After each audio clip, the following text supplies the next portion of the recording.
Hola, hola, muy buenas noches, bienvenidos, esto es 2018 y empezamos la semana con dos invitados sumamente interesantes. Esta noche estará en el primer bloque el ministro de Salud, Abel Salinas, para hablar de la situación que enfrenta su sector, un sector realmente abandonado, en una situación bastante crítica de acuerdo a la información que hemos podido recoger el día de hoy, revisando algunos archivos y denuncias que nos habían llegado, pero también vamos a hablar con él, por supuesto, de temas políticos, de cómo avanzará este gabinete en medio de una crisis que todavía no termina, una crisis política. Y más adelante estará con nosotros la periodista Rosa María Palacios, quien ha sido muy crítica con el indulto otorgado por el presidente Pedro Pablo Kuczynski al expresidente Alberto Fujimori. Eso es lo que viene en el programa. Saludamos al ministro. Muy buenas noches, bienvenido. Muy buenas noches, Mávila, hay un placer estar por aquí. Gracias.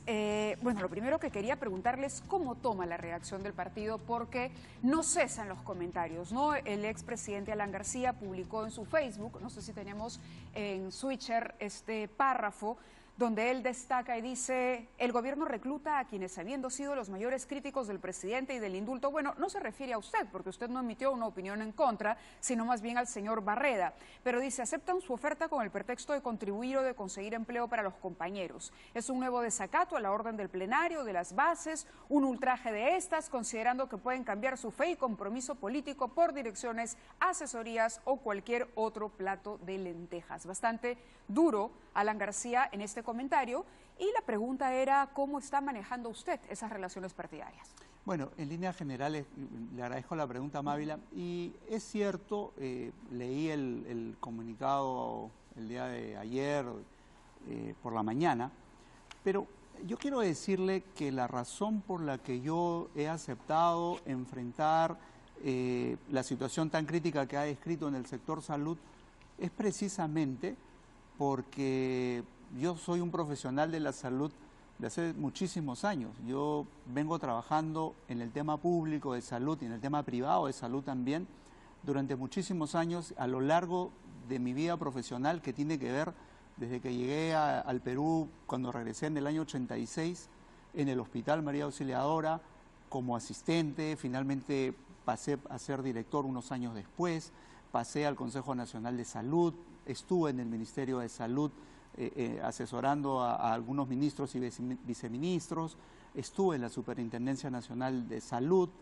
de manera que yo soy testigo de lo que sufre la población, lo que sufre el recurso humano en salud y lo que sufre la población en general, a lo que usted ha descrito bien como un sistema, un servicio de salud crítico. ¿Usted se imaginó, por todo este interés y preocupación, en algún momento ocupar el cargo que está ocupando ahora? No, definitivamente no, a pesar de que, por ejemplo, en el año 2006 hasta el 2012 o 13, yo participé en cargos importantes dentro del ministerio. Me refiero a la alta dirección, a la superintendencia adjunta en la Superintendencia Nacional de Aseguramiento en Salud, y no fui convocado a ningún cargo mayor. Y de verdad que, siendo un gobierno en el que obviamente no es de mi filiación, naturalmente que era impensado. Yo recibí una invitación muy poco antes por parte de la Premier, ella lo ha contado, para integrar este gabinete. Entiendo que entrevistó a muchas personas, por alguna razón que ella misma ha descrito, le pareció interesante el perfil, el trabajo que yo había desarrollado, pero fundamentalmente yo le expresé mi vocación de servicio. Y yo creo que en los momentos críticos, en los momentos donde se necesita poner el hombro, no existe color ni bandera política.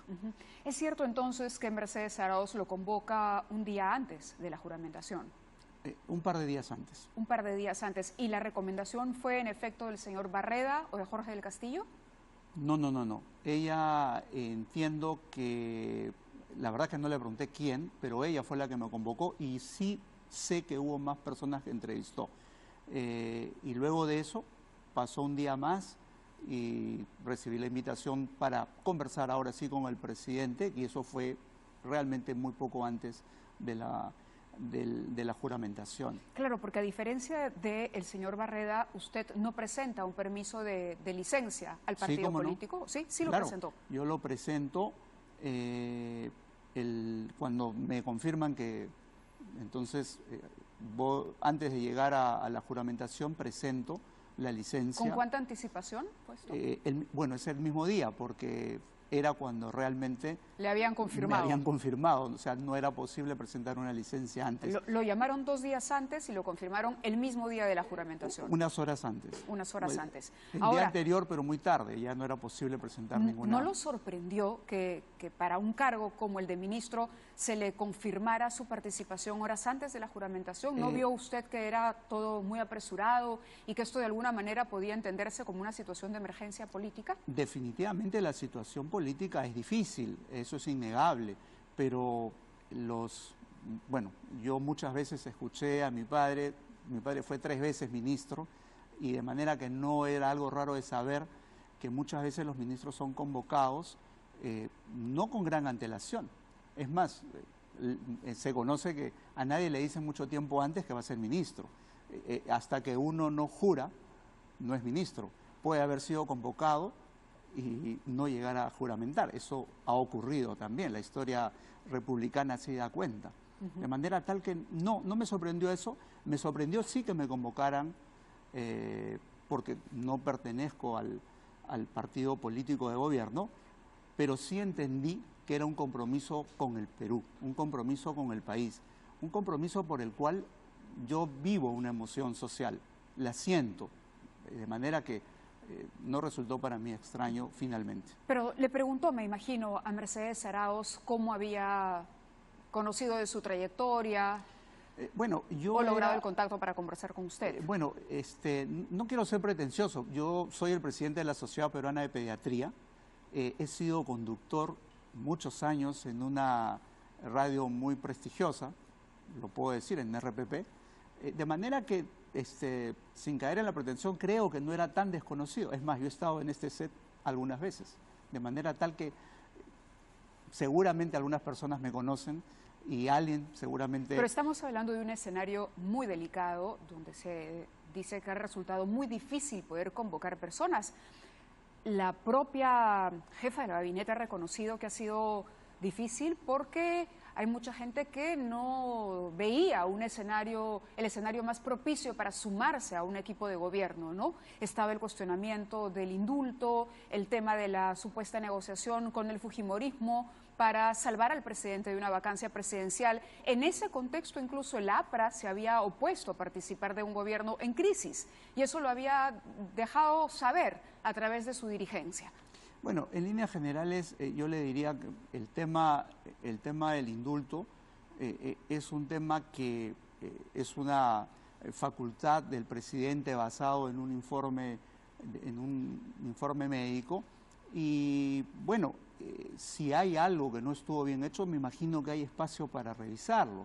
Es decir, yo creo que el Perú debe estar por encima, y los ciudadanos deben estar por encima de lo que significa algún tipo de revanchismo o albergar algún sentimiento encontrado en el interior de cada uno de nosotros.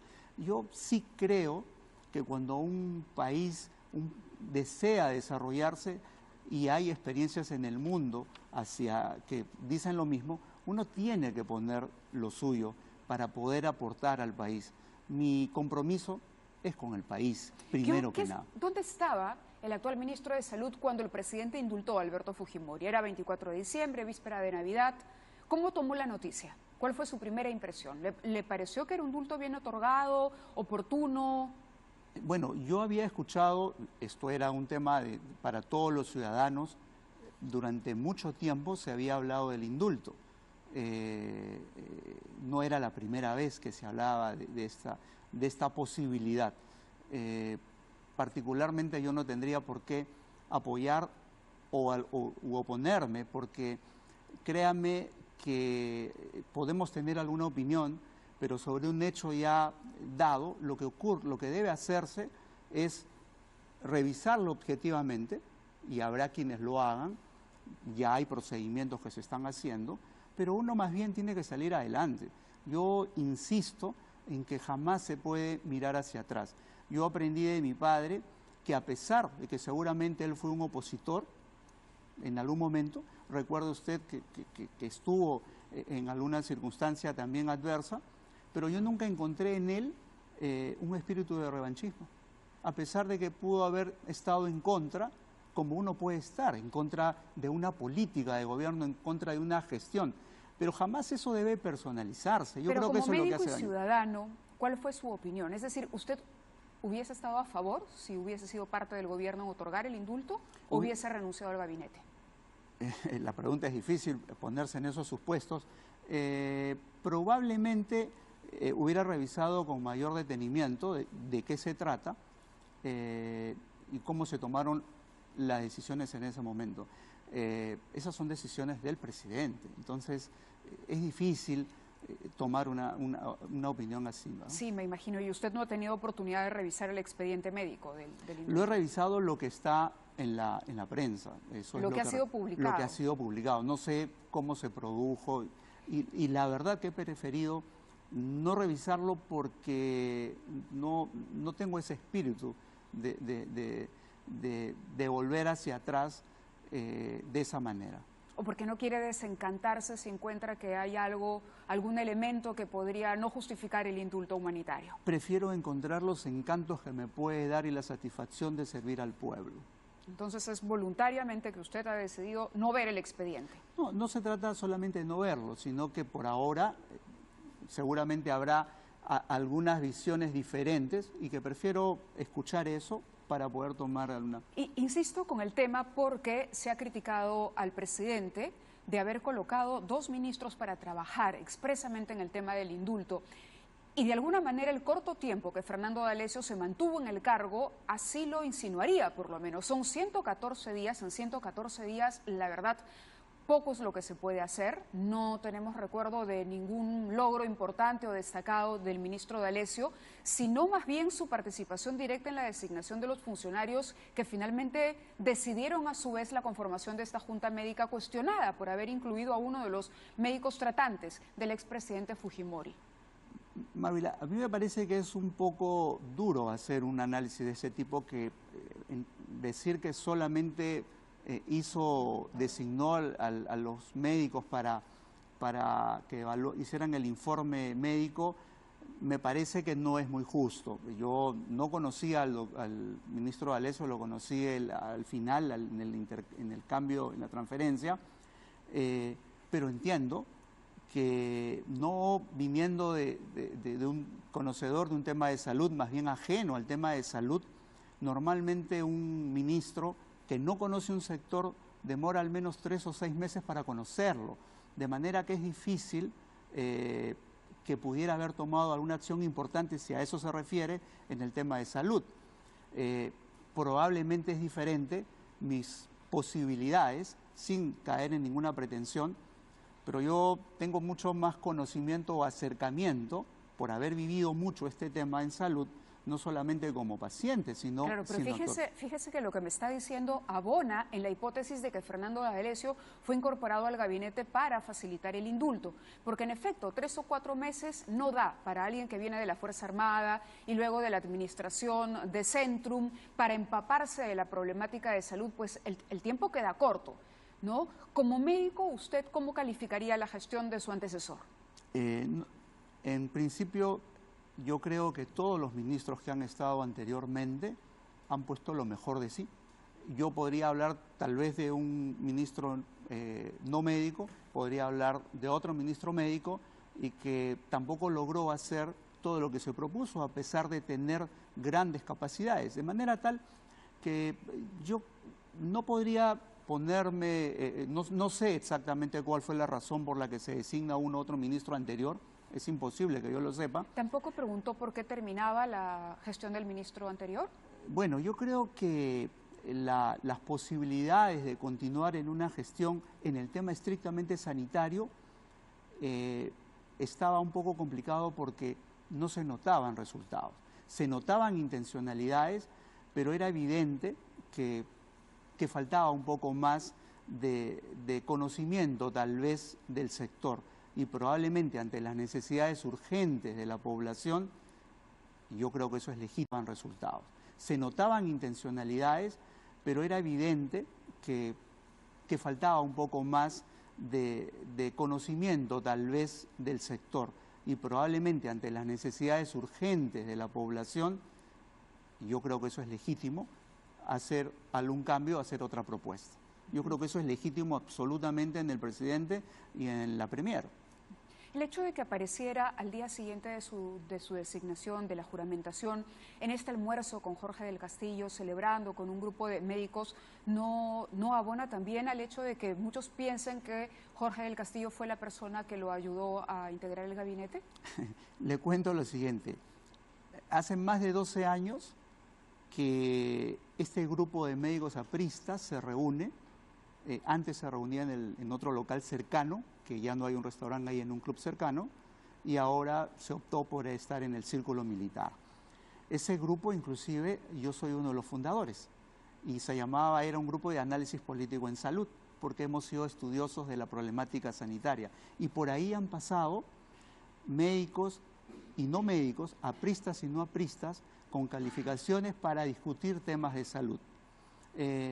Dirigentes nacionales también del partido. Fíjese que cuando vivía Armando Villanueva también ha ido.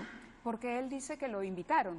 Cuando se le preguntó, él dijo, yo fui invitado a este almuerzo. Y yo también fui invitado esta vez porque no puedo ir con toda la regularidad que quisiera, porque obviamente por razones de trabajo procuro ir al menos 1 o 2 veces al mes, no siempre puedo hacerlo, y naturalmente después de haber compartido tantos años esa mesa, cuando ocurre la designación, me avisan me invitan rápidamente para participar y felicitarme. El tema era felicitar la designación.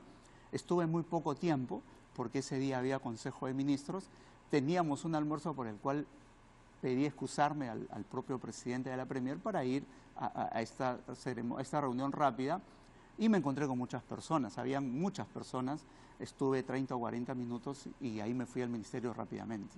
Escuché decir esta mañana que todavía no recibe formalmente esta notificación del partido sobre su expulsión. Es correcto, no le he recibido hasta ahora, y Mávila, le cuento que seguramente más adelante la recibiré. Dentro del partido hay todo el ordenamiento para los procedimientos que deben continuar, pero tampoco es algo que voy a hacer público, con el mayor cariño y respeto.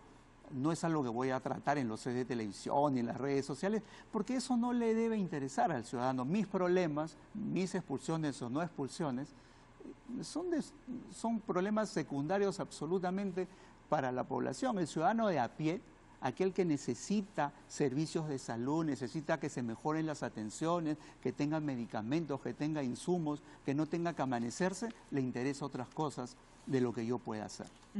Vayamos entonces a analizar algunos de los problemas que enfrenta el sector salud, porque hay una cantidad impresionante, 20% de la población que no tiene ningún tipo, por ejemplo, de cobertura sanitaria.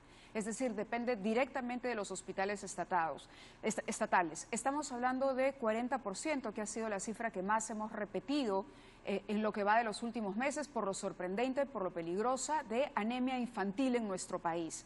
Vemos esporádicamente y cada vez más seguido mujeres que dan a luz en los pasadizos de los hospitales, pacientes que se quejan de la atención, medicamentos que no llegan porque los hospitales no cumplen con pagarle a los proveedores. ¿Cuál es la lista de prioridades del flamante ministro de Salud? Bueno, la problemática es grande y las prioridades están identificadas, por ejemplo, en la lucha frontal contra la anemia. Eso es como pediatra podía yo decir lo que es inadmisible para mí. Usted ha mencionado cifras de más de 40%, 43% como promedio, pero eso esconde poblaciones como, por ejemplo, en Puno, que está alrededor del 75% de anemia en niños menores de 3 años. 75%. Y otras poblaciones tienen más de 50% de anemia. Y usted sabe que la anemia significa la imposibilidad de alcanzar un desarrollo cognitivo, que el neurodesarrollo sea alcanzado en las mismas condiciones del que no tuvo anemia, y por lo tanto lo privamos a ese niño de desarrollarse después como un ciudadano de primera categoría que pueda surgir y por el contrario, lo condenamos. La pobreza y este tipo de cosas están vinculadas realmente. Como médico pediatra, ¿cuál cree que ha sido el error? ¿Por qué hemos llegado a estas cifras en pleno siglo XXI? La anemia tiene muchísimos factores, desde el desconocimiento de saber qué comer, cómo alimentarse, madres mal alimentadas, anémicas, que tienen bebés que nacen antes de tiempo, de bajo peso, niños que no reciben lactancia materna exclusiva, niños, los primeros 6 meses, niños que cuando empiezan a alimentarse no reciben el nutriente adecuado porque no hay una buena educación nutricional o porque son niños que se enferman repetidamente y se enferman repetidamente porque no tienen vacunas completas o porque no tienen agua saludable, agua segura que pueda evitar que se estén infectando. En consecuencia, esto tiene muchos factores. Desde el Ministerio de Salud hay muchas cosas también por hacer, pero que depende además del Ministerio de Educación, del MIDIS, de saneamiento, etcétera. De un trabajo intersectorial. Que hay que hacerlo, hay que retomarlo. Yo creo que eso fue algo que... Quizá esa es la autocrítica que hay que hacer, que no se ha trabajado intersectorialmente. Se abandonó un poco. Recuerde que hace pocos años existía un plan articulado que daba muchos mejores resultados y la anemia comenzó a disminuir. Esto fue abandonado y estas son las consecuencias. Tenemos que hacer una pausa, doctor, pero quería mostrarle un cuadro que nos alcanzó la Cámara de Comercio de Lima. Tuvimos como invitado a su presidente en, ¿qué habrá sido? Mediados del año pasado, y él nos hizo llegar cifras realmente escandalosas que provocan escalofríos de la cantidad de dinero que le debían los hospitales públicos a los proveedores. Y esto incluía suero, guantes para operaciones, instrumental quirúrgico. Creo que tenemos el cuadro ahí. Si me lo permiten, ahí estaban los proveedores, fíjese los montos, ¿no? Esas son las empresas acreedoras, estamos hablando de 4 millones en un caso, otros 4 millones, 2, 1, 1,5. En total las deudas para junio del año 2007 ascendían a 41 millones de soles, lo que evidentemente perjudicaba la actividad económica de estos proveedores que ya simplemente no continuaban porque se había perdido crédito, habían faltado a su palabra hospitales como el Daniel Alcides Carrión, como el Nacional Arzobispo Loaiza. Fíjese los montos de la deuda. Daniel Alcides Carrión, 8 millones y son deudas todavía impagas porque hemos verificado la información. Quiero hacer una pausa, pero regresamos para abordar este tema también. Vamos a la pausa y volvemos con el ministro de Salud.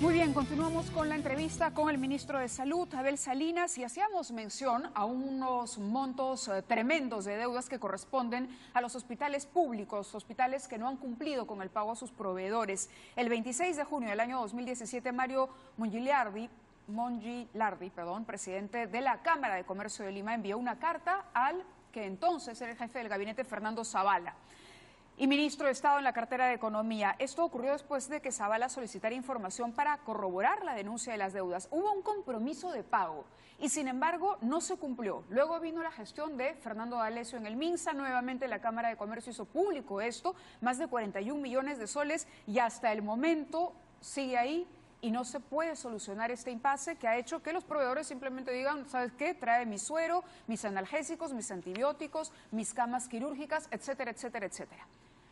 ¿Usted tiene conocimiento, se ha puesto en contacto con el señor Mongilardi o es muy pronto para hablar de una solución? No, definitivamente cuando una deuda está impaga no hay tiempo corto. O sea, una deuda debe honrarse, eso definitivamente. La información que tengo, pero que tengo que corroborar porque estamos en pleno proceso de transferencia, los equipos, tanto del ministro D'Alessio que salió, como el equipo que nosotros colocamos, están terminando el día de mañana la transferencia. El día jueves nos van a hacer la presentación de todos los pendientes. De manera que yo tomo nota, desde luego, además lo conozco al presidente de la Cámara de Comercio, y desde acá le digo que naturalmente lo esperaré, lo convocaré para verificar esta deuda, porque esto al final no hace sino perjudicar una vez más por otro mecanismo a quien tiene que recibir la atención. Porque, y esto ha ocurrido otras veces, cuando he sido director del hospital, me ha tocado también heredar deudas. No son deudas que uno genera, pero las hereda. Y recuerdo haber tenido una deuda muy grande que nuestro hospital tenía, por ejemplo, con el suministro de oxígeno. Y usted se imagina lo importante y vital que puede ser para la vida de un ciudadano el tener oxígeno en un hospital. Se han presentado una cantidad de casos increíbles. En el caso del Hospital Loaiza, por ejemplo, hemos recibido muchísimas denuncias y se han conocido también a través de otros medios de los médicos que dicen no tengo, qué sé yo, determinado antibiótico o tal medicamento, o no tengo guantes, y el paciente tiene que ir y comprarlo, y en realidad son negocios privados de algunos funcionarios del sector salud que tienen su proveedor particular. Entonces el paciente en su desesperación termina comprando, poniendo de su bolsillo para remediar, porque tiene que salvar la salud del padre, madre, hijo, del paciente que en ese momento se esté atendiendo. Y esto nos lleva a otro tema, que es el tema de la corrupción. Uno de los temas que se cuestionó también durante la gestión anterior fue el hecho de que se había nombrado mucha gente a dedo en puestos claves, en puestos de compra. Tenemos una ayuda a memoria del Hospital Loaiza, por ejemplo, favores con proveedores, médicos, personal médico de Loaiza venden medicinas e instrumental médico a pacientes, no ejecutan el presupuesto que se tiene. Del 2017 más de 3,5 millones de soles no ejecutados, malversación de presupuestos, maltrato a pacientes del programa Prevención y Control del Cáncer. En fin, ¿se va a revisar la designación de estos empleados que han sido incorporados al sistema recientemente? Definitivamente sí. Ya tenemos una programación donde van a acudir primero todos los directores. Los hemos convocado y hay un cronograma donde revisaré un poco, yo mismo estaré presente escuchando las presentaciones de cada uno de ellos y además los documentos sustentatorios. Hay dos cosas que ocurren. Hay unos temas que tienen que ver con falta de transparencia o corrupción, como usted lo menciona, y hay otros temas que tienen que ver con una gestión ineficiente. Muchos de estos casos ocurren porque no se compraron los insumos o los medicamentos suficientes y finalmente no los tiene la institución. Y por lo tanto el paciente, el usuario, tiene que salir a comprarlos en cualquier otro lado. E inclusive, es cierto, a veces viene el tema de la corrupción y pueden ser derivados, entre comillas. Ahí, esto es un tema que tiene que acabar y si me permite después puedo hacer un comentario. Hasta hay jaladores que lo llevan y le dicen que esto es lo que te falta, eso lo venden aquí enfrente y les venden ese tipo de medicamentos. Bueno, contra eso aquí yo me indigno y esas cosas no pueden ocurrir y no deben y no las vamos a permitir. Lo que pasa es que tenemos, por ejemplo, que mejorar nuestro sistema de compras. Si hablamos de medicamentos, nosotros lo que necesitamos son medicamentos genéricos, seguros, de calidad y que sean accesibles. Y tenemos bastantes dificultades para contar con ellos. No se olvide que tuvimos una cantidad de medicamentos en el mercado que no necesariamente son genéricos, que son copias, que no tienen toda la supervisión porque nuestra dirección de medicamentos es una dirección muy pequeña, con falta de recursos humanos y materiales para poder hacer la investigación y la calificación de estos medicamentos. En consecuencia, hace algunos años, usted se acuerda, el Perú era el país donde un registro sanitario costaba $150, aproximadamente era el más barato de toda la región. Habían 7 días para registrar y si no existía el silencio positivo, el silencio administrativo positivo. Entonces ustedes imaginen, 7 días por $150, ¿qué verificación de calidad podía hacer? Eso significó inundarnos. Tiene un enorme trabajo por delante, doctor. Por eso es que tenemos que proponer una reorganización total, el diseño de un organismo potente que sepa regular y que pueda regular medicamentos, insumos, alimentos y también tecnología médica. Y lo vamos a hacer, lo vamos a proponer. 2 preguntas finales. Una tiene que ver con esta propuesta que hubo para incorporar el INEN al Ministerio de Salud. ¿Está usted de acuerdo o prefiere que se mantenga como un ente autónomo? El INEN es un organismo rector en lo que significa el cáncer en el Perú. De manera que como organismo técnico yo creo que va bien. Probablemente tenga que revisarse un poco las atribuciones y cualquier sesgo de falta de transparencia que pueda haber ocurrido, que entiendo que eso fue lo que motivó a unas gestiones anteriores a tratar de adscribirlo nuevamente. ¿Pero usted se quedaría con el reforzamiento de la entidad y mantener su autonomía o con la incorporación necesaria al sistema de salud? Yo sí creo en la autonomía. En la autonomía del INEN. Y creo, es más, por ejemplo, en el tema de medicamentos, que es una dirección general, así como la DIGESA, que es una dirección general, y no tenemos un organismo que regule tecnología médica, yo sí creo que necesitamos una institución, un organismo público descentralizado, potente, capaz de poder regular. Correcto. Y la última pregunta es sobre el sistema de seguridad social. Es salud. También se habló en un momento de unificar, que salud y el ministerio y los servicios que ofrece fueran un solo esquema. ¿Cómo analiza esa realidad? Es difícil. Sobre todo por la falta de cobertura que hay. Sí. Lo que no es que no tengan que unificarse. La seguridad social es un sistema contributivo de quien tiene un trabajo formal y el empleador paga un 9% del sueldo de la remuneración para atender ese servicio. Los hospitales públicos tienen otra lógica, que viven de los impuestos fundamentalmente. De manera tal que son dos organizaciones diferentes, pero sí tenemos que articularlas. Y la articulación tiene que existir, porque usted se puede encontrar una localidad en alguna zona del Perú, y un ejemplo muy sencillo, puede tener este hospital de la Seguridad Social a 1,5 cuadras, uno que era del Ministerio, ahora del Gobierno Regional. Este tiene anestesiólogo y este tiene ginecólogo. Llega una paciente, una señora en trabajo de parto, pero necesita una cesárea. Aquí la podría operar el ginecólogo, pero no hay anestesiólogo, no se puede operar. Aquí hay el anestesiólogo, pero no el ginecólogo. Y la paciente tiene que ser derivada 6, 8, 10 horas, poniendo en riesgo su vida, ahí está la mortalidad materna, poniendo en riesgo la vida de... Entonces, desde su punto de vista, sí valdría la pena hacer el esfuerzo por interconectar los servicios de salud en general en el país. Porque todo el sistema de salud del Perú es articulado, de manera que es ineficiente, inequitativo, es injusto, fragmentado, llega a algunos y a otros no. Contra eso vamos a luchar. Bueno, la mejor de las suertes en el reto que le toca por el bien del país. Ha sido un gusto tenerlo aquí y estaremos seguramente permanentemente en comunicación. Con todo gusto, Mávila. Hacemos una pausa y regresamos con la periodista Rosa María Palacios para hablar de coyuntura, de la crisis política que todavía termina o no termina de resolverse a partir del indulto al expresidente Alberto Fujimori.